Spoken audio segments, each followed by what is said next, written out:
스가랴 10장 1절에서 12절. 봄비가 올 때에 여호와 곧 구름을 일게 하시는 여호와께 비를 구하라. 우리에게 소낙비를 내려서 밭의 채소를 각 사람에게 주시리라. 아, 오늘 말씀을 보면 어, 옛날 용어들이 막 나오고 좀 쓰지 않는 말들이 단어가 꽤 많이 나옵니다. 말은 어렵지 않은데 좀 전체적으로 어, 읽어버리면 빨리 읽어버리면 무질서하게 쓰여져 있는 것 같이 느껴지지만 사실은 오늘 말씀은 이스라엘이 고생을 해가지고 고생 끝에 낙이 온다.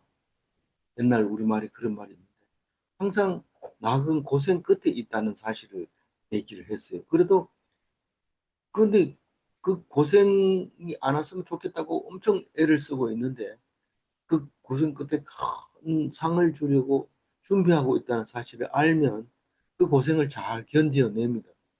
근데 많은 사람이 고생을 하다가 죽어버리는데 참 안타까운 거죠. 그래서 제일 어, 가슴 아픈 것은 가룟 유다가 십자가에 달려 목매 죽는 것이 가장 십자가에 달려 죽은 거 아니고 나무에 달려가지고 죽으려고 했는데 그것도 뭐 못 죽고 땅에 떨어져가 배가 터져 죽었다 이랬는데 어쨌거나 그게 제일 안타까운 거예요. 왜 그랬을까요? 뭐 다른 사람은 뭐 죽는 건 그렇게 걱정이 안 되는데 바로 유다가 죽은 거에 대해서는 늘 가슴이 아픕니다. 왜냐하면 예수님 따라다닐 때 가룟 유다만큼 잘난 사람 없어요. 헌금 맡은 사람은 최고 신뢰가 가기 때문에 맡기는 겁니다. 그리고 계산이 빠르고 또 그리고 자기가 예수님을 팔 수 있었다는 것은 그만한 위치에 있었다는 겁니다. 예, 찌리찌리한 사람은 예수님을 판다 해봐야 괜히 예수님 팔라고요 이러다가 얻어맞기는 하지 안 됩니다. 그런데 그만큼 세상 사람들이 신뢰해 주는 사람이 바로 유다였던 거죠. 근데 그 예수님을 판 게 잘못된 게 아니고 예수님을 믿지 않은 게 잘못됐다는 사실을 우리는 알게 되면 그 사람이 예수를 팔았더라도 예수님이 내가 안 팔아도 딴 사람이 파는구나. 그러니까 이거는 내 때문에 죽은 건 아니고 내 하나님이 나를 이런 배신하는 나를 위해서 세상에 오셨구나. 그래 생각하면 예수 십자가 앞에서 대성통곡하고 울고 그거 가지고도 안 됐죠. 사도 바울처럼 목숨을 내놓고 죽을 각오를 하고 복음을 전파해야 돼. 그런 사람이 되면 그 사도 바울보다 훨씬 큰 일을 할 수 있습니다. 사도 바울은 가론 유다가 예수님을 따라다니면서 돈깨를 맡아가지고 있을 정도로 실력이 있을 때 예수 믿는 사람들을 다 죽이려고 했던 사람이고 실제로 스데반 집사를 죽일 때 책임지고 옆에 있었던 사람인데 그거를 생각하면 바로 유다가 사도 바울처럼 보다 훨씬 더 훌륭한 사람이 될 수 있었는데 오직 믿음은 한 가지 믿음입니다.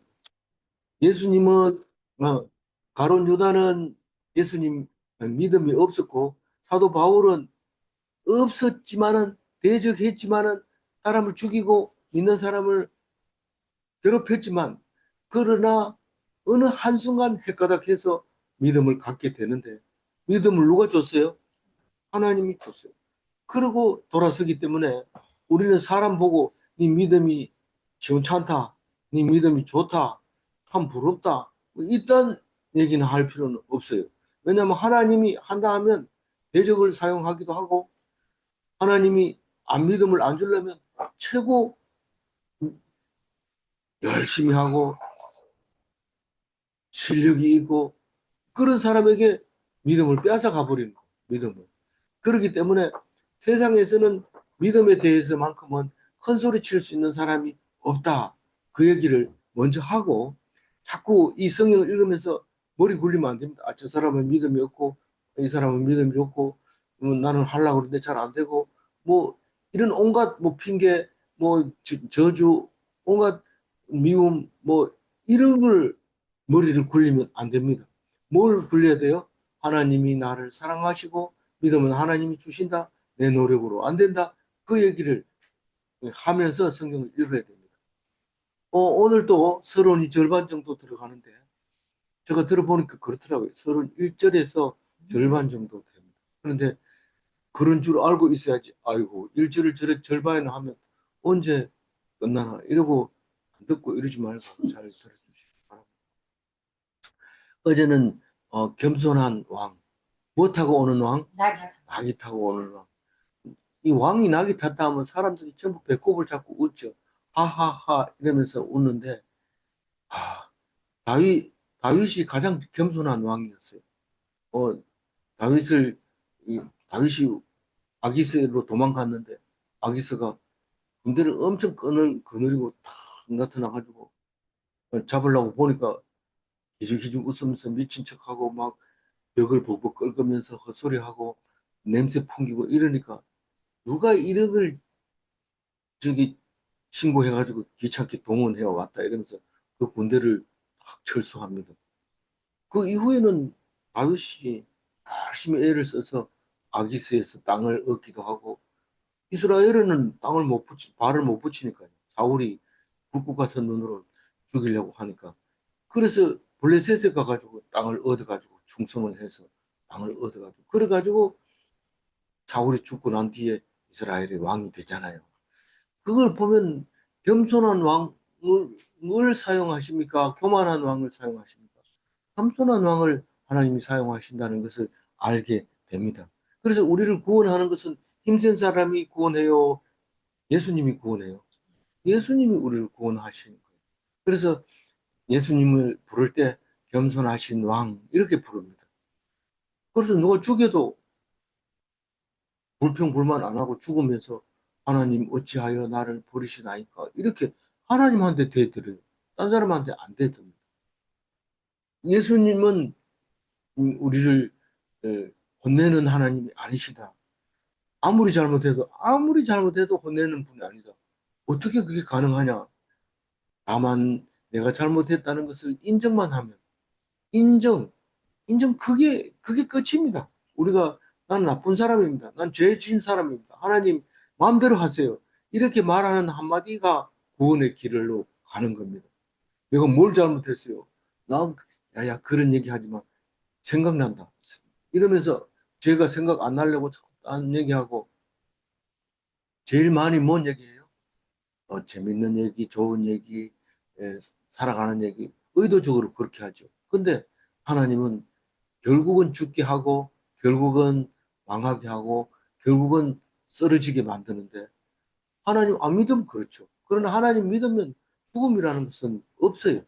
호흡은 멈출 수 있죠. 그러나 하나님은 눈에 보이지 않은 분이기 때문에 우리도 눈에 보이지 않는 걸로 보면은 눈에 보이는 것보다 훨씬 나은 삶을 좋은 곳으로 우리가 가게 된다는 사실을 알게 되면 죽음이 두렵지 않고 그래요. 너희들이 할머니 천국 갔다 이러니까 손자가 할머니는 참 좋겠다 천국 가고 이랬는데 그 말이 틀린 게 아니고 너희들이 항상 어린아이와 같이 되라고 하나님이 얘기를 하잖아요. 어린아이처럼 그렇게 생각하고 실제로 할머니 장례식에서 이리 뛰고 저리 뛰면서 춤을 추면 깡충깡충 뛰면서 우리 할머니 천국 갔다 이러면서 좋아하고 그래야 되지. 그 외삼촌이 딱 나타나지. 네가 임마 한 돌아가신데 그렇게 야단 쳐 이러면서 장난치고 이러고 조용하게 있어. 이렇게 하면 아이고 외삼촌 안 믿네요. 이러면서 놀리게 되게 됩니다. 그러니까 우리가 얼마나 당당하게 하나님을 믿고 죽음을 두려워하지 말아야 됩니까? 죽음을 두려워해야 됩니까? 하지 말아요. 예, 합니다. 예수님은 우리와 늘 함께 하십니다. 잊어버리지 마시기 바랍니다. 어, 안 하는 것 같으면 어떻게 해야 돼요? 하나님이, 예수님이 우리와 함께 하지 않는 것 같다. 그러면 어떻게 해야 돼요? 믿음을 성경을 읽어야죠. 그러면, 하나님이 나한테 바로 얘기를 합니다. 뭐라고 얘기합니까? 봄비가 올 때에 여호와의 곧 구름을 일게 하시는 여호와께 비를 구하라. 봄이 되면 봄비가 오는 게 당연한 거지. 무슨 기도를 합니까? 기도한다고 옵니까? 우리는 숱한 소리를 그런 소리 듣습니다. 노조가 형성돼서 전중함님 꼭 와서 참석해 주세요. 힘을 길러야 됩니다. 우리가 안 그러면 망합니다. 그럴 때, 예, 알겠습니다. 제가 기도하겠습니다. 기도한다고 되나? 전장로 나와라. 이게 이 시간에 이게 이겨야 된다. 이렇게 할 때 우리는 하나님만 바라보고 사랑을 내가 노력하는 게 아니고 당연히 주는 것을 기도해. 당연한 거를 기도해야 되지. 뭐 공부도 못한 애를 서울대 보내달라고 기도하고 이러면은 들어줘요, 안 들어줘요? 당연히 안 들어주죠. 혹시 모르잖아요. 어디 잘못 누락이 돼서 합격시킬 수도 있으니까 그거 하면 안 되겠어요. 그래 가지고 소용없다는 거예요. 그러니까 안 되는 거예요. 그러니까 봄비가 올 때는 봄비를 달라고 기도하고 그렇게 해야 돼요. 심지어는 변비가 심한 사람은 화장실 들어갈 때 똥 잘 누게 해주세요. 이렇게 기도해야 되지. 원래 시원하게 누고 자기가 잘한 것처럼 기분 되게 좋은데 사실 하나님 앞에 감사하고 기뻐하는 삶이 그게 진짜 삶인 거예요. 이 무리에게 소낙비를 내려서 채소의 밭에 각 사람에게 주리라. 사실 봄에는 소낙비가 잘 안 옵니다. 이 소낙비가 옛날 말입니다. 이거 안 쓰는 말이에요. 소나기를 내려서 이래야 돼요. 그렇지만 뭐 옛날에 이 번역할 때는 잘 썼던 말이고 지금은 자꾸 말이 변하니까요. 그래서 무리에게 이 말은 뭔 말입니까? 기도 한 사람한테만 주는 게 아니고 그 사람 기도로 말미암아 그 온 무리에게 봄비가 살살살 내립니다. 봄비는 봄비는 많이 안 내립니다. 가랑비처럼 가랑비처럼 이렇게 내리는데 쏟아지는 거는 여름에 쏟아지는데 이렇게 내립니다. 이 봄비가 왜 와야 되나 하면 겨울 내내 여기는 보리 농사를 짓잖아요. 이 지역은. 그래서 보리, 밀 이런 거 짓는데 보리, 밀은 이미 가을에 씨가 나죠. 그래서 겨울에 아주 추운 지방에는 보리가 잘 안 되는 게 서리빨이 서가지고 보리 씨앗이 얼어버리면 싹이 얼어버리면 이게 봄이 안 됩니다. 그래서 옛날 우리 어렸을 때는 초등학교 다닐 때는 그 초등학생들을 가르칠 게 없습니까? 근데 그걸 데리고 밭에 나가서 보리 밟기 했어요. 보리밥 밟기. 그래가지고 서리빨이 이래 서가지고 떠 있기 때문에, 씨앗이 떠 있기 때문에 죽어버립니다. 그러니까 밟아요. 애들 밟으라 하면 너무 쉽잖아요. 근데 밟아보세요. 얼마나 힘든데. 계속 하루 여왔다 저갔다 하고 이렇게 하고. 뭐, 겨울 되면 솔방울 쪽으로 산에 올라가고 수없이 뭐 그렇게 하고 아카시아 씨 받아가지고 갖다 주고 쥐 꼬리 잡아다 갖다 주고 그런 옛날이 있습니다. 그게 뭔 말인지 못 알아듣지만 어린이에는 다 그랬어요. 음, 요새는 아직도 뭐 체변 봉투 해가지고 저기 갖다 주고 이러는 거 요새는 안 하는 것 같은데 하는지 모르겠어요. 그런 검사도 하고 다 그렇게 했어요. 그래서 학교 안 다니면 기생충 걸려도 몰라요. 살아가야 돼. 그게 이 보리는 비가 조금만 와도 자라는데 채소는 비가 많이 와야 돼요. 근데 소낙비가 내리면 채소가 풍성하게 되는데 그렇게 돼요. 지금 뭔 얘기인지 잘 모르니까 1절 다시 한번 읽고 2절 읽어보자. 봄비가 올 때 여호와의 구름을 일게 하시는 여호와께 비를 구하라. 무리에게 소낙비를 내려서 밭의 채소를 각 사람에게 주리. 2절 드라빔은 허탄한 것을 말하며 복술자는 진실하지 않은 것을 보고 거짓 꿈을 말한즉 그 위로가 헛되므로 백성이 양같이 유리하니 목자가 없으므로 공고를 당하나니. 이게 이제 이스라엘이 회복이 될 텐데 전에는 회복이 된다는 뜻은 지금 바벨론 포로 갔다가 끌려와가지고 하나님이 있으면 하나님한테 물어보면 제사장이 또 서기관이 혹은 음, 율법사가 성경을 보고 그것은 하나님이 복 주실 겁니다 하고 기도 한번 해주면 가면 됩니다. 그럼 되는 그 백성이 성전이 무너졌으니까 어디 가서 물어보겠어요. 그래서 할 수 없이 어디 가 물어보면 되냐? 너 점치는 데 가봐라. 점치는 데 가면 돈 많이 달라 하니까 그냥 드라빔 가지 마라. 드라빔은 크기가 큰 것도 있지만 보통 이 주머니에 넣어 놓을 수도 있고, 이렇게 작은 우상입니다. 인형이죠. 나무 인형으로 되어 있어서. 그래서 어디 전쟁에 나가거나 무슨 일하러 나갈 때는 그걸 꼭 들고 다니는 사람이 있는데, 하다가 쉬는 시간에 보고 기도하기도 하고, 그걸 들고 이제 전쟁에 나가서 용감하게 싸우고 죽기도 하고. 그런데 그게 이제 드라빔이 그때 당시에. 그래서 그거는 하나님하고 관계 없는 거예요. 나름대로 잘 인형 잘 만드는 사람한테 하나 깎아주소 이래가 깎아가지고 눈에다가 이렇게 점을 딱 찍으면서 이제는 드라빔에게 물어볼 거 있으면 물어보고 기도할 거 있으면 기도하고, 음, 그렇게 대화를 하면 됩니다. 이렇게 주면은 돈 좀 주고 그걸 가지고 죽을 때까지 그걸 들고 다니는 그게 드라빔이었어요. 이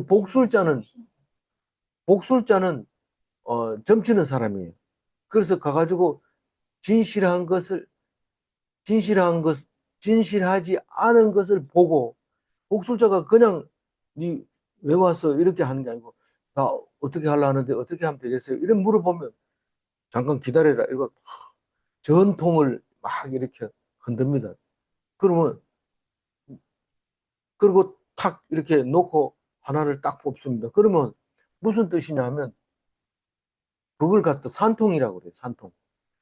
그걸 딱 뽑아가지고 점을 쳐서 니는 동쪽으로 가지 말고 서쪽으로 가라.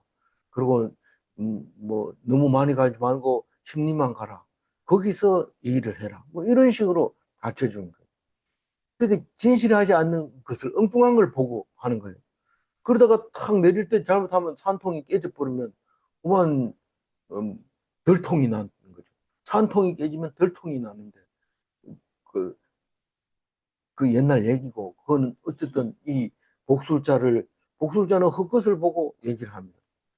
그러니까 거짓 꿈을 말하는 거죠. 엉뚱한 환상을 봅니다. 우리가 요한계시록과 스가랴는 전부 거짓 꿈이 아니고 하나님이 주신 꿈을 꾸고 있다는 뜻입니다. 네? 네. 그러니까, 어, 백성들은 뭐 같다고 그랬어요? 주인 없는 양같이, 주인 없다는 건 목자가 없는 양같이 유리방황한다 이 말입니다. 목자가 있으면 그거 하지 마라, 이렇게 하지 마라 이렇게 합니다. 이 이스라엘은 사실은 흩어지기 전까지는 이스라엘에만 있어야 돼요.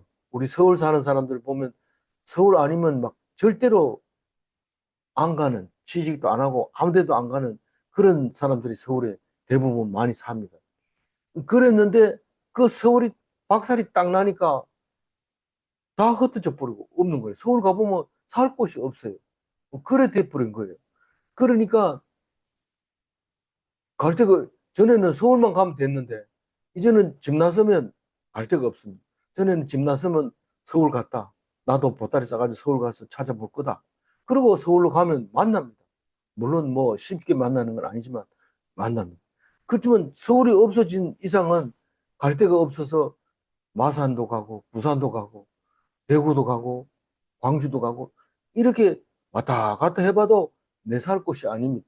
여기 가니까 뭘 하고 저기 가니까 뭘 하고 이래가지고 못 살고 유리방황하는 것은 뭐가 없어 그렇다고요? 목자가 없는 어린 양과 같다. 그 얘기를 이제 해줍니다. 그러니까 어떻게 하겠다는 거예요? 지금 목자가 되어 주시고 너희들이 기도하는 대로 내가 하기만 하면 들어주겠다. 전에는 예루살렘 성으로 갔지만 지금은 기도하는 거예요. 말씀 붙잡는 거죠, 결국은. 그러면 내가 들어주겠다. 그 얘기를 합니다. 언제요? 지금 바벨론 망하고 와서 돌아오면 그렇게 된다는 거예요. 3절 읽어봅니다.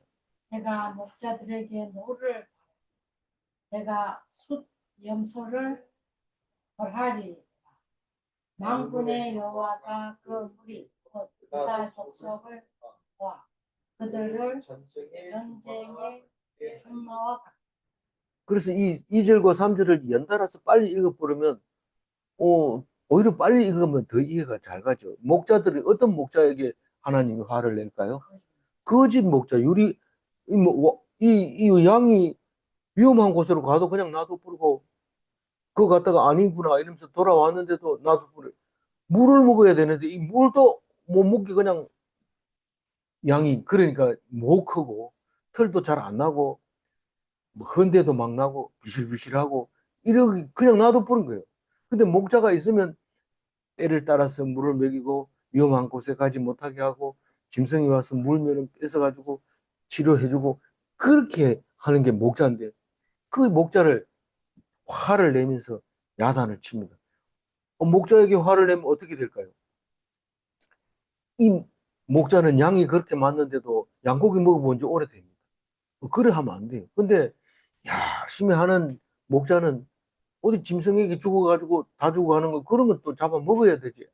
그럼 고기 시켜 먹을 수 있고 하나님이 참 절대로 도와줍니다.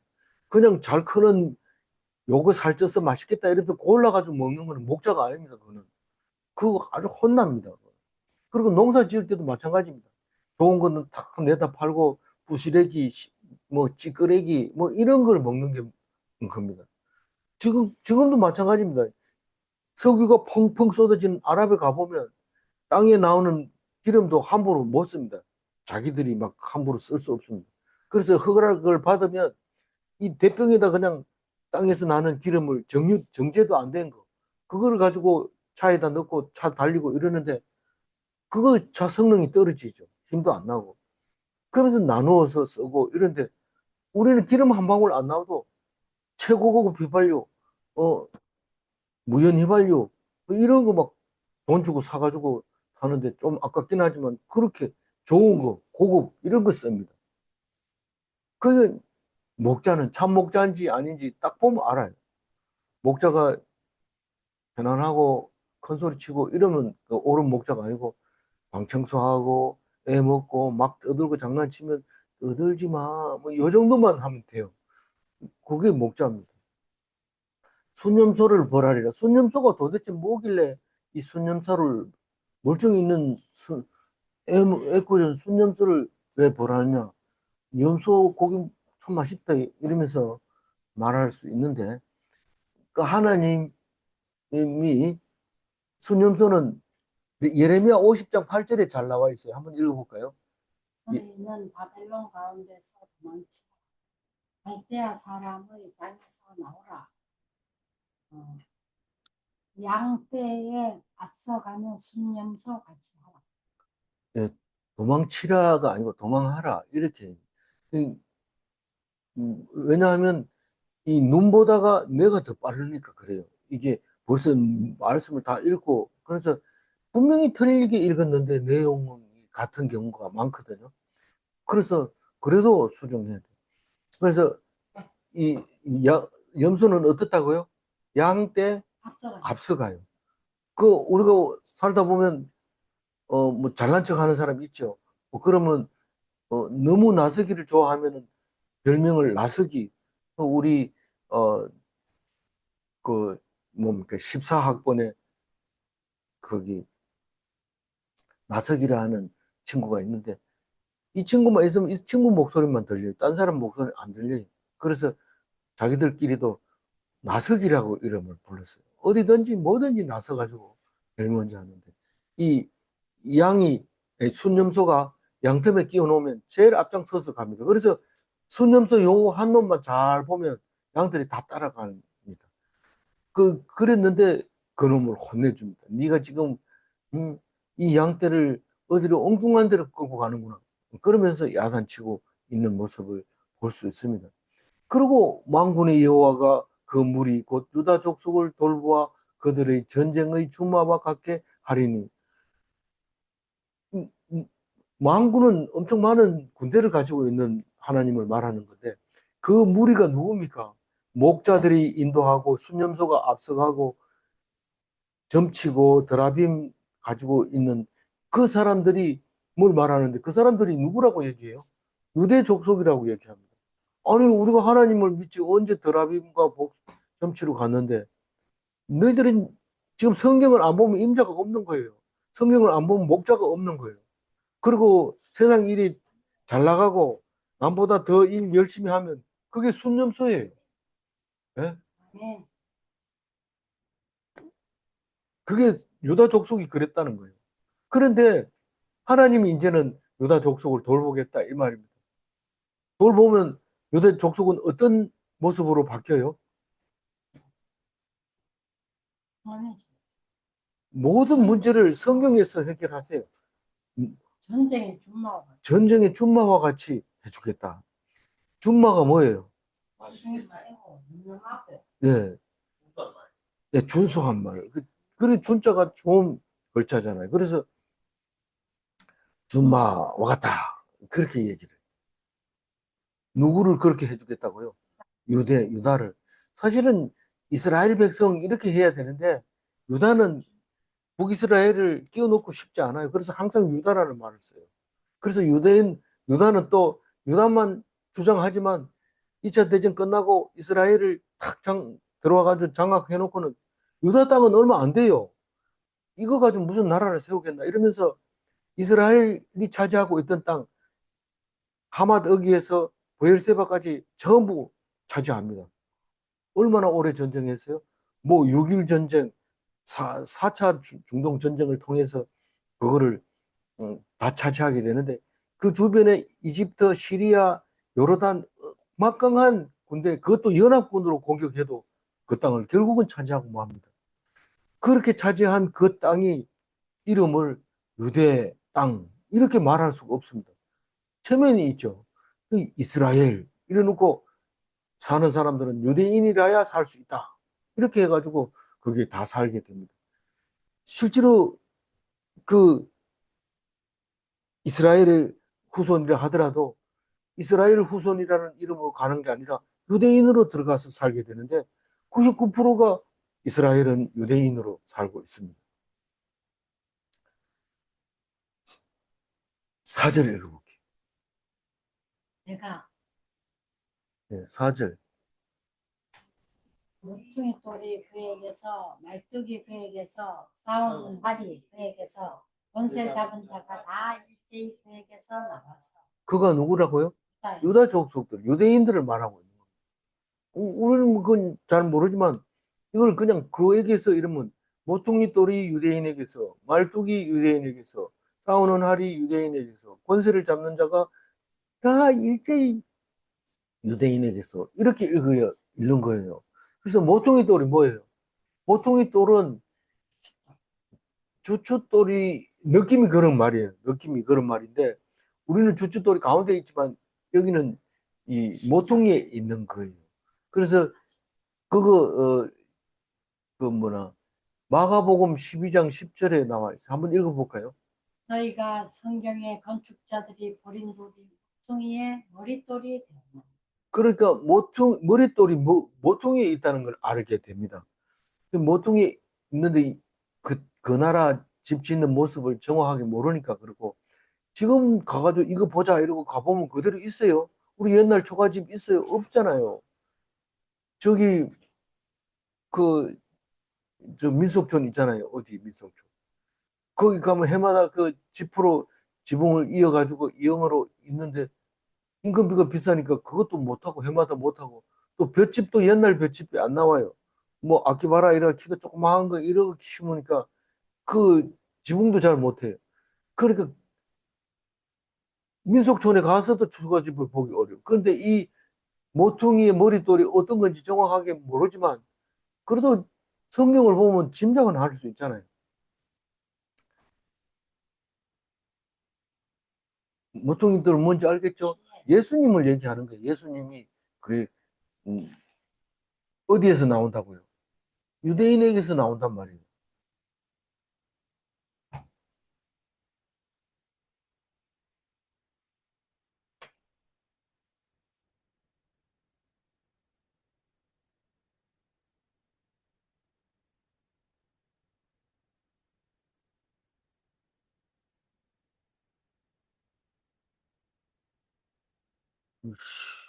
음, 이 배터리가 부족하다고 나와 있어. 근데 이게 왜 부족하지? 아니, 그래요? 무슨 뜻이죠? 아, 이제 일단 사라졌어요. 네, 감사합니다. 어, 네, 됐어요, 됐어요. 예, 예, 예. 말뚝은 뭘까요? 모퉁이 돌은 예수님을 말하는 거고, 말뚝은 뭘까요? 이 말뚝은 주로 쓰인 게 이제 천막을 칠 때 말뚝을 받고 끈을 잡으면은 말뚝으로 쓰고 있는데 이 말뚝이 쑥 빠지면 텐트 아무리 좋은 텐트라도 소용이 없어요. 그리고 우리는 그냥 말뚝이 없으면 나무에다 짬매지 이런데 이 사막에 무슨 나무가 있어요. 그리고 나무가 있으면 천막 안 치고 나무 밑에 그냥 살죠. 없어요. 그러면 뭐 돌 갖다 찌직하 놓으면 안 되겠나? 찌직하 놓는 게 뭔데? 이래. 물론 그거를 그게 안 돼요. 잡아매기도 어렵고. 그래서 말뚝이 튼튼해야 되는데 그 말뚝이 누가 말뚝이라고요? 유대인이 말뚝이 된다는 거예요. 무 말뚝이. 하나님의 성전을 짓는데 그 말뚝이 돼서 성전 지을 때 말뚝이 얼마나 많은 숫자가 들어가는지 레위기 한번 읽어보세요. 대단합니다. 그 다음에 활이 되겠다 이 말입니다. 활은 어떤 게 활이에요? 싸울 때 쓰는 활입니다. 이 활은 주로 자녀가 많으면 전통에 가득 찬 활과 같다 이렇게 얘기합니다. 그럼 싸우다가 딱 지면은 화살을 딱 빼면 되는데 화살이 없어 보세요. 쏠 수가 없잖아요. 상대방을 공격을 못 합니다. 그게 뭔 자녀가 화살로 생각합니까? 예를 들어서 뭐 병마와 싸우다가 병마한테 져서 침대에 눕게 됩니다. 사탄이 이겨가지고 봐라 내가 네 누우라 하니까 네가 그렇게 펄펄 날더니 그래서 누워 있으면 자녀들이 와서 이렇게 보고 가는데 그게 활살의 전통과 같은 거다. 지금은 뭐 죽으면 연락하세요 이러면서 저기 요양원에다 전화하고 이러는데 뭐 어쨌든 그렇게 표현한 거예요. 활이 누가 활이라고요? 그냥 자, 유다가 유다가 그렇다는 거예요. 유다가 활과 마찬가지로 그렇게 된다는 거예요.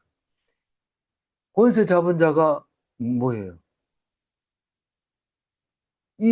뭐 우리 예 대통령 나왔다 이러면 유다 유대인 지금 뭐 음, 트럼프의 가정도 유대교를 믿는 것 같아요. 그리고 뭐 맨날 하는 소리지만 그 상 받는 거는 유대인들이 대부분 받는 거예요. 그 힘을 다 가지고 있는 거예요. 지금 미국의 권세는 다 누가 가지고 있어요? 저기 유대인들이 가지고 있어서 돈을 그 사람들 대면 지금 유대인들이 막 총을 쏘고 원자폭탄 가지고 힘쓰고 이런데 다 돈에서 나온 거예요. 그게 원자폭탄 만들면 안 된다 약속을 해놨는데도 그 사람들은 만들어요. 다른 사람은 만들면 안 된다 이렇게 안 만들고 있는데 그 사람들은 그래 얘기해도 만들어서 결국은 핵 보유국으로 해가지고 살고 있습니다. 이게 다 유대인들만 할 수 있는 거다. 이 말을 하고 있는 5절 읽어볼게요. 싸울 때 용사같이 거리의 진흙 중에 원수를 밟는 것이라. 여호와가 그들과 함께한즉 그들이 싸워 말탄 자들을 그렇게 하리라. 네. 어, 용사와 같이 하고 빗줄을 끊어야 되는데 안 끊었네. 이게 뭐냐면 거리의 진흙이 어떤 거예요? 막 밟는 거예요, 진흙은. 진흙은 밟고 지나다니는 겁니다. 이놈이 이쪽을 밟으면 이쪽으로 튀어나오고, 이쪽 밟으면 이쪽으로 튀어나오고, 뭐, 많은 사람들이 그냥 밟아버립니다. 그래서, 아, 어, 영화 같은 거 보면 너무 이게 사람이 많이 지나다니면서 싸우다가 사람이 그냥 진흙에 빠져버리면 있는지 모르고 막 다 지나다녀버리는 그런 경우도 생기는데, 그게 이제, 그, 저, 싸울 때는 유대인은 용사같이 싸우게 되는데, 원수들을 그냥 길거리에 다니는 밟히는 진흙처럼 그렇게 밟아버리는 그런 용사가 된다는 거예요. 왜 그러냐 하면 하나님과 함께 하기 때문에 그렇다는 거예요. 여호와가 그들과 함께 하기 때문에 그렇게 원수를 진흙처럼 밟게 되고 그 유대인이 딱 지나가는 거 보면 그들이 말탄 자를 부끄럽게 한다. 말탄 자들을 부끄럽게 한다는 거예요. 말탄 자들은 어떻게 해요? 자기가 최고 높잖아. 그러고 막 마음에 안 들으면 말 발굽으로 막 밟아버리고 막 이렇게 하잖아. 근데 그거를 그렇게 하는 게 유대인을 딱 보니까 아 부끄러운 거예요. 자기들이 그렇게 만들어요. 그게 뭔 말이냐면 하나님이 함께 하시기 때문에 그렇다. 그래 말하고 있습니다. 유대인은 힘으로 이긴다는 뜻이에요? 힘으로 이긴다는 뜻이 아닙니다. 말탄 사람이 부끄럽다는. 그 지금 유대인들은 히틀러의 그 군대들은 유대인을 많이 죽이면 죽일수록 높은 계급에 올라갔었지만 그 유대인들 자녀들 앞에서 자녀들이 엄청 부끄럽게 됩니다. 자녀들하고 유대인 자녀와 히틀러의 가족의 자녀들하고 둘이 맞붙어 앉아 있는 거 보면 그냥 종처럼 살아가는 거예요. 그만큼 이 유대인들은 머리를 음, 하나님이 도와주셔서 그렇게 똑똑하게 그렇게 살아가는 모습을 봅니다. 그러면 결과가 어떻게 될까요? 그렇게 나라가 망하게 되는 거죠. 그 잘 살아봤자 유대인 앞에서는 참 보잘것없는 사람으로 살고 있는데 그걸 말하고 있는 거죠. 6절 읽어주세요. 내가 유다 족속을 견고하게 하며 요셉 족속을 구원하지. 내가 그들을 긍휼히 여김으로 그들이 돌아오게 하리니 그들은 내가 내버릴 수 없었음 같이 되리라. 나는 그들의 하나님 내가 그들에게 뜻을 사실은 유다 족속이 말을 안 들어서 저기 바벨론에 끌려가게 했죠. 그래 끌려가게 했는데 이제는 돌아오면은 내가 언제 그랬나 이렇게 할 정도로 잘해주겠다 그런 말이에요. 그러니까 그 그전에는 너희들이 소리 질러도 내가 안 들었지만 이제는 그들에게 들으리라 이 말을 하고 있습니다. 끝에 가서 그죠? 그게 누구냐면 그 어떻게 하느냐면 내가 유다 족속을 견고하게 하며 하나님이 유대인을 튼튼하게 하며 요셉 족속을 구원할지니라. 요셉 족속이 이 아들이 누구예요? 벤- 어, 에브라임과 므나세 에브라임과 므나세인데 에브라임은 북이스라엘을 대표하는 집하고 므나세는 아스 길르앗 그러니까 요단 동편에 있는 지금 요르단 100% 요르단 땅이 돼버렸어요. 근데 그건 차지하지 못했다 이 말입니다. 그러니까 요셉 족속의 땅은 에브라 저 뭐, 뭐, 구원. 므나세 땅은 구원하지 못했다 이렇게 볼 수 있죠. 지금 현재. 그런데 에브라임 땅은 다 차지했어요. 그리고 이스라엘이라고 이름을 붙이게 된 거죠. 그러니까 이 구원할지라 그렇게 하면서 내가 그들을 긍휼히 여김으로 긍휼히 여기는 게 뭐예요? 불쌍하게 여기는 건데 불쌍하게 여김을 받는 사람은 목에 힘주는 사람이요, 잘 먹고 잘 사는 사람이요, 잘생긴 사람이요, 건강한 사람이요, 존경받는 사람 아닙니다. 그저 몰라가지고 이제 난 이렇게 살다가 죽어야 됩니까? 그럴 때 불쌍히 여기 있어서 네가 그냥 죽기는 왜 죽어? 니는 안 죽어. 이러면서 하나님께서 주신 말씀을 믿게 되는데 그걸 긍휼히 여겼기 때문에 그 믿음을 주는 거죠.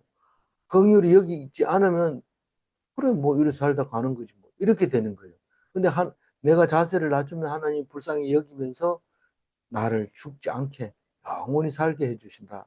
그 말을 하고 있습니다. 그들이 그들이 돌아오게 하리니 하나님이 긍휼히 여기면 믿음이 생기고 믿음이 생기면 하나님께 돌아오게 되는 겁니다. 근데 내가 열심히 노력하면 노력할수록 오히려 믿음이 점점 멀어져요. 어떻게 해야 돼요? 골탕 먹고 시급하고 잘 못하고 이랬을 때 하나님이 돌아오게 하는데 아 이제부터 시급하려면 잘 못해야 된다 이러면서 지질하게 살고 이렇게 하면 하나님 왜 안 도와줍니까? 이렇게 하면 오히려 반대로 가고 있는 거예요. 그러니까 그렇게 하는 게 아니고 하나님이 필요하면 잘 나가게 했다 망하게 해버려. 그러면 불쌍함을 여겨야 돼. 맞죠?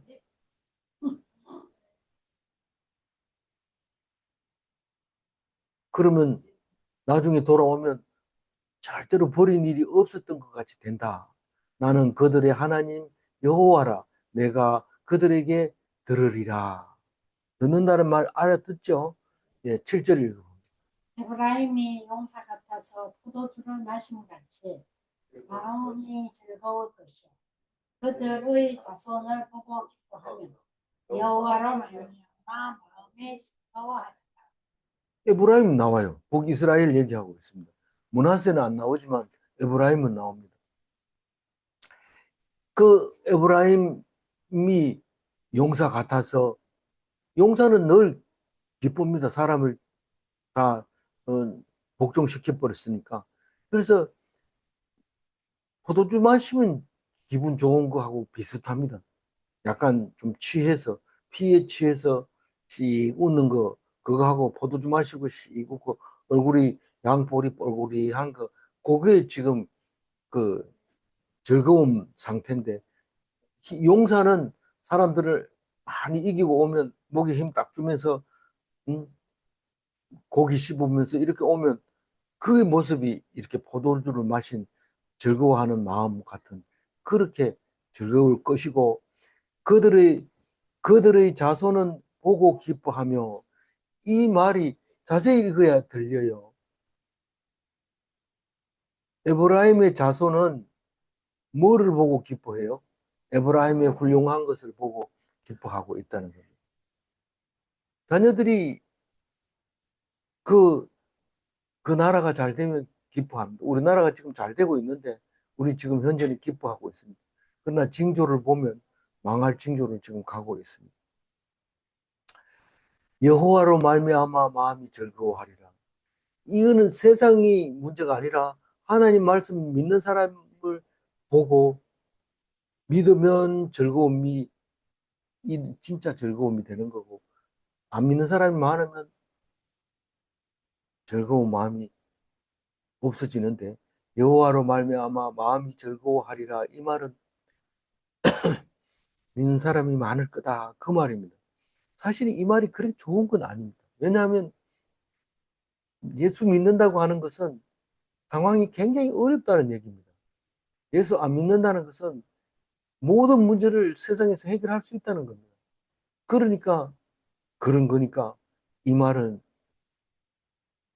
우리가 마음속에 담아둬야 돼요. 3만 불 시대가 되니까 교회가 문 닫고 교회 문 닫는다는 건 상상을 못 했는데 문 닫는 데가 나옵니다. 8절 읽어봅니다. 내가 그들을 깃발하고 그들을 모을 것은 내가 그들을 후속하였으나 그들이 전에 번성하던 것 같이 번성하리라. 하나님이 유대인을 부른다는 거죠. 어떻게 불러요? 이렇게 이렇게 하면 다 알아듣고 오는 거예요. 저 멀리서 목자처럼 누가 햇바람을 부려요? 하나님. 불면은 모여요, 안 모여요? 왜 모여요? 뭐 먹을 거 줄까 봐. 그 휘파람 불고 가만히 두는 게 아니고 꼭 먹을 거 줍니다. 그러니까 불면 다 옵니다. 근데 여기서는 먹을 거 준다고 안 하고 뭐라고 했어요? 구속했다. 구속. 구속이 뭐예요? 뭐 밧줄로 꽁꽁 묶는 걸 구속이라고 하는 거 아니고 죄를 속해줬다. 그런 말입니다. 그러니까 다 모여드는 겁니다. 이거는 성경적인 말씀이에요. 이게 그림으로 그리라고 하면 쉽지는 않습니다. 근데 이것은 성경적인 말. 그림으로 그려지지 중요한 거는 못 그립니다. 중요한 건 못 그리고 중요하지 않는 것은 다 그릴 수 있어요. 그렇다고 해가지고 중요하지 않다고 해서 중요한 것만 해야지 이러면 그거 안 됩니다. 그 눈에 보이는 거, 그림 상상했는 거, 거기 바탕에 보이지 않는 거를 얹어야지 그게 들려지지. 그게 없는 상태에서는 소용없습니다. 꼭 기초가 중요하다는 얘기입니다. 그들이 전에 번성했던 것 같이 번성하리라. 이 말은 회복하리라 이 말입니다. 회복하리라. 그전엔 좋았는데 회복하리라. 그 전에 좋았는데 회복하리라. 그게 하나님의 말씀입니다. 9절 읽어보면 내가 9절입니다. 내가 그들을 여러 백성들 가운데 흩뜨려 두어 그들이 먼 곳에서 나를 기억하고 그들이 살아서 그들의 자녀들과 함께 돌아오리라. 우리말로 번역을 해놓으니까 약간 어색한데 내가 70년 전에 여러 백성 나라에 헛떡 헛떡거니와 헛떡거니와 이 말입니다. 헛떡거니와가 아니고 미래가 아니고 과거 헛었지만 그들이 먼 데서 나를 기억하고 그들이 살아서 그들의 자녀들과 함께 돌아오리라. 70년 전에 흩었는데 그 사람들이 돌아온 것은 불가능하고 그 자녀들이 돌아옵니다. 스룹바벨, 느헤미야, 에스라, 또 학개, 말라기 다 끌려가서 살다가 낳은 후손들입니다. 10절 읽어봅니다. 내가 그들을 애굽 땅에서 돌아오게 하며 그들을 아수르에서부터 모으며 길르앗 땅과 레바논으로 그들을 이끌어 가리니 그들이 거할 곳이 부족하니 이게 바벨론에서 끌려갈 때 전부 바벨론으로만 끌려간 게 아니고 나 바벨론 가기 싫다 해서 이집트로 내려간 사람 많습니다. 예레미야도 이집트로 갔어. 애굽으로 가자고 가면 내가 선대해 줄게 하고 가자 이래도 안 가고 결국은 이집트로 갔어요. 예레미야도. 그런데 그래서 회복이 되면은 바벨론에서만 온 게 아니고 이집트에서도 와요. 또 아수르에서도 와요. 아수르는 그전에 망했다면서요. 안 망한다. 그 사람들은 이스라엘 사람들을 전부 아수르에다가 옮겨가지고 심어놨고 아수르 사람들을 사마리아에다 옮겨놨는데 그 사람들이 바벨론에서 해방되면서 전체가 다 돌아오게 됩니다. 어디로 올까요? 여기 이제 나오는 길르앗 땅이 나옵니다. 길르앗 땅은 뭐 누구의 땅이에요? 므낫세 땅인데 므낫세는 요셉의 아들이잖아요. 요셉 이름은 북이스라엘과 이 요단 동편을 얘기하고 있는데 지금은 이 유대인들이 말하고 있는 건데 이렇게 말합니다. 그럼 레바논은 뭐냐? 레바논은 지금 현재 레바논하고 같은 겁니다. 두로와 시돈이 있는 곳인데 거기에 유대인들이 엄청 많이 살고 있었죠. 다 글로 모입니다. 거기에도 보면 그, 그, 곧 지명이 이름이 아니 그 저기 그발이라고 하는 게 바벨론에도 있지만 레바논에도 그발이 있어요. 지금은 그 말을 안 쓰지만 이때 당시에 그발로 다 모입니다. 그발 강가에 붙들려 있던 사람들은 레바논 그발 강가로 모여가지고 살고 있었다는 사실을 짐작할 수 있습니다. 그런 레바논으로 길르앗으로 이 유대 땅과 이스라엘 땅에는 사람이 너무 많아가지고 길르앗 땅에 살고 레바논 땅 살고 그렇게 살게 된다고요. 그들이 그들을 이끌어 가리니 이 가리니가 아니고 데리고 오리니 이렇게 써야 되는 거예요. 그래서 데리고 오면 그들이 거할 곳이 부족하리라. 사람이 많아서 그렇게 되는. 아니 뭐 땅이 이렇게 넓은데 다른 데 비하면 우리나라는 나가보면 집이 안 지어진 땅이 엄청 많습니다. 야, 저기 집 져도 되는데 왜 우리가 좁은 데 뽁닥거리고 사냐. 이런 생각을 많이 하게 되는데 그거하고 미국 가보면 땅이 끝없이 있습니다. 그래서 지금도 거기다 집을 지어놓고 한참만 있으면 자기 땅 돼버립니다. 그리고 어, 아예 집을 지을 때 울타리를 크게 치면 그 안에 게 자기 거 됩니다. 그런 거는 우리가 이해를 못하죠. 근데 우리는 기껏해야 옆집하고 경계선 가지고 줄 긋고 따지고 요렇게만 하지 그렇게 안 하는데 이 사람들이 너무 거기로 많이 모여들 거다. 11절 읽어보면 내가 그들이 고난의 바다를 건너갈 때에 바다 물결을 치리니 나일의 깊은 곳이 다 망하겠고 아수르의 교만이 낮아지겠고 애굽의 규가 없어지고 그러니까 이게 뭔 말이에요? 그들이 고난의 바다를 지나갈 때 누구든지 이스라엘 유다가 유대인들은 항상 고난의 바다를 지나가야 됩니다. 그거 없이는 할 수 없다는 사실을 압니다. 우리 어부들이 배를 타고 나가면 기도해요, 안 해요? 무사히 돌아오세요. 왜 그러냐면 우리는 바다에 안 나가서 잘 모르지만 나가보면 이 엄청난 파도를 지나야 고기를 잡아오고 일을 합니다. 그래서 오히려 이 사람들은 그 고난을 잘 이겨내면서 오히려 즐거워합니다.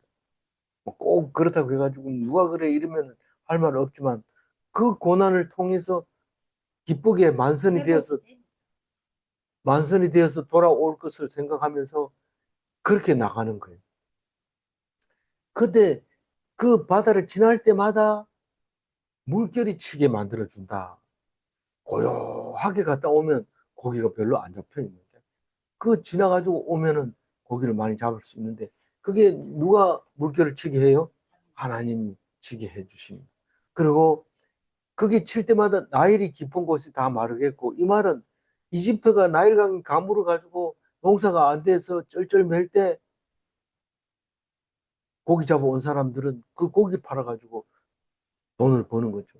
우리가 울진이라고 하는 바닷가에서 조금 떨어져 있는 시골 농사 짓는 읍내에 사는데 바닷가까지 가려면 한 10리를 가야 됩니다.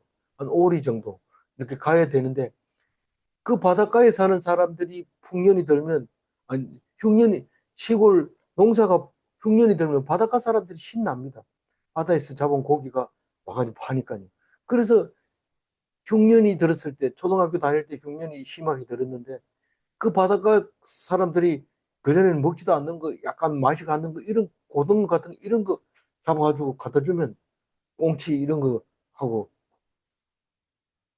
주면은 그거 가지고 나무 팔고 그래가지고 그걸 사가지고 와서 그 음식을 대신해서 한 끼 식사를 하고 고기로 그랬어요. 야 생선으로 한 끼 식사하면 좋겠다 이랬는데 아, 고기 가지고는 한 끼 식사가 부족하죠. 안 됩니다. 쌀을 먹어야 돼. 그래서 나일강이 깊은 곳이 마르겠고 아수르의 교만이 낮아지겠고 아수르는 교만이 낮아진 건 뭔 상관이 있습니까? 사실은 아수르는 여전히 부자로 살고 있습니다. 나라가 망했지 백성들은 하던 짓이 그대로 있으니까. 그래서 사람들이 뭐만 일이 있으면 아수르 가서 사와.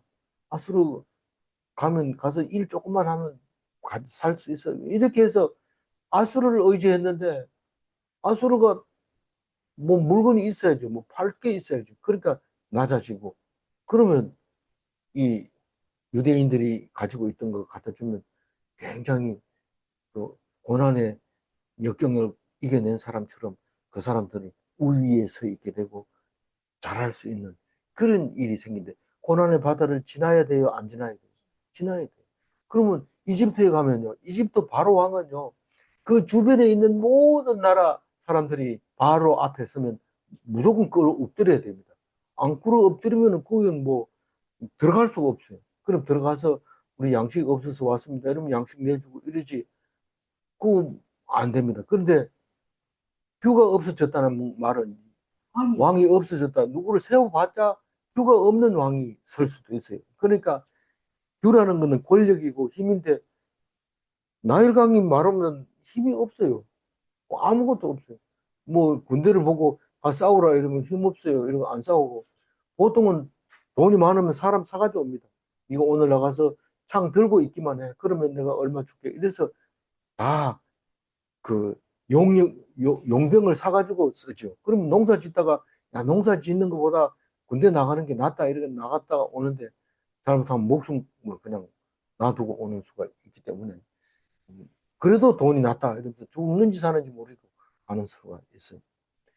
마지막 12절 읽어봅니다. 내가 그들로 나 여호와를 하여 경고하게 하리니 그들이 내 이름으로 행하고 나 여호와의 말이니. 그러니까 하나님이 유대인들로 하나님을 의지하게 하고 경고하게 하겠다. 의지하여 경고하게 하리라. 이 유대인들을 하나님 믿으면 그 다음에 힘이 강해지고 견고해지고 그래서 무슨 일을 할 때마다 하나님의 이름으로, 여호와의 이름으로 그렇게 한다는 거예요. 그 사람들을 하고 얘기하다가 일이 딱 막히면 하나님의 뜻으로 이렇게 얘기하면 끝입니다. 그렇지만 세상 사람들은 하나님 안 믿는 사람은 그런 말을 할 줄 모르니까 뒤집어 씌워가지고 혼내가지고 음, 혼나고 이런데 이 사람들은 책임이 하나도 없어요. 하나님이 하셨다. 그렇게 얘기를 합니다. 비슷한 게 있죠. 무슬림도 그런 얘기합니다. 어, 하나님의 뜻이다. 남의 주머니 지갑을 훔쳐가지고 뭐, 뭐라고 하죠? 인살라 그러면 하나님의 뜻이다. 하나님이 나에게 가져가라고 거기다 놔뒀다는 거죠. 그렇게 하는데 그게 다 성경에서 나온 걸 자기들이 인용하는 거죠. 오늘 12절 하이라이트 다시 읽고 마무리하겠습니다. 내가 그들로 다 여호와를 의지하여 경고하게 하리. 그들이 내 이름으로 행하리라. 하나님은 나를 불렀어요. 내가 하나님을 불렀어요. 하나님은 나를 지명하여 불렀습니다. 그럼 복종해야 돼요? 복종해야 돼요. 내가 하나님을 택한 것이 아닙니다. 나는 하나님을 믿을 수도 있고 안 믿을 수도 있다. 이래 생각하지만 그게 아닙니다. 질문합니다. 우리는 하나님을 도울 수 있는가? 우리는 하나님을 도울 수 없어요. 그래가지고 내가 잘해야지 하나님께 영광이 되지 이러면서 열심히 하는데 하나님이 그 네가 니를 위해서 했지 이렇게 얘기를 하게 되는 거죠. 두 번째 질문합니다. 하나님은 우리를 도우시는가? 예, 항상 하나님이 우리를 도우십니다. 예, 그래서 오늘 말씀을 기억하고 내가 하는 게 아니라 하나님이 하신다는 것을 꼭 기억하시기 바랍니다. 기도하겠습니다. 하나님 감사합니다. 우리에게 주신 이 말씀은 꼭 붙잡고 하나님께 영광 돌리게 하여 주옵소서. 내가 한 것이 아니라 하나님이 한 것이 되게 하여 주옵소서. 감사드리고 우리 주 예수 그리스도 이름으로 기도 올리옵나이다. 아멘.